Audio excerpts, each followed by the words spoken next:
நாங்க வந்து என்னைக்குமே நாங்க நாங்க என்ன செஞ்சிருக்கோமோ அதுதான் பேசுவோம். நாங்க கொண்டு வந்த திட்டங்கள் அந்த மாதிரி. நான் முதல்வன் திட்டம், தமிழ் புதல்வன் திட்டம், காலை முதலமைச்சரின் காலை உணவு திட்டம், தோழி விடுதி திட்டம். இன்னைக்கு நேத்து முந்தானத்தை எடுத்துக்கோங்க. டாடால வந்துட்டு கிட்டத்தட்ட 9,000 கோடி முதலீட்டுல 5,000 பேருக்கு வேலை வாய்ப்பு உருவாக்கி கொடுத்துருக்காங்க. டோட்டலா இது வரைக்கும் 34 லட்சம் பேருக்கு வேலை வாய்ப்பு உருவாக்கி கொடுத்துருக்காங்க. வேலை வாய்ப்பு உருவாக்கி கொடுத்தது சாதாரண விஷயம் கிடையாதுங்க. 34 லட்சம் 34 லட்சம் பேருக்கு வேலை வாய்ப்புனா 34 லட்சம் குடும்பங்களுக்கு சமம். அவனுடைய வாழ்வாதாரத்தை பொருளாதாரத்தை வந்து ஏற்படுத்தி கொடுத்திருக்காரு எங்க முதலமைச்சர் அவர்கள்.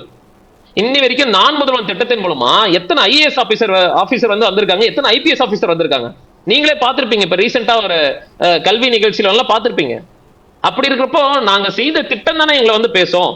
இப்போ காலை உணவு திட்டத்தை எடுத்துக்கோங்க. சீஃப் மினிஸ்டர் பிரேக்ஃபாஸ்ட் ஸ்கீம் அந்த திட்டத்தை எடுத்துக்கோங்க.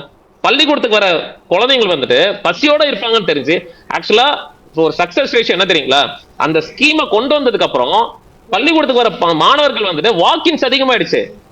ஏன்னா காலை உணவு தராங்க நம்ம வீட்டுல அந்த ஏழை எளிய மக்களுக்கு எல்லாம் வந்துட்டு வீட்டுல காலையில வந்து சாப்பாடு கூட இருக்காது. அட்லீஸ்ட் ஸ்கூலுக்கு போனா அது வந்து சாப்பாடு கிடைக்கும்ன்ற மோட்டிவ்ல ஸ்கூலுக்காக அனுப்பிச்சுடுறாங்க. அந்த அளவுக்கு எனக்கு தொலைநோக்கு பார்வையில ஒரு திட்டத்தை எல்லாம் நாங்க கொண்டு வந்திருக்கோம்.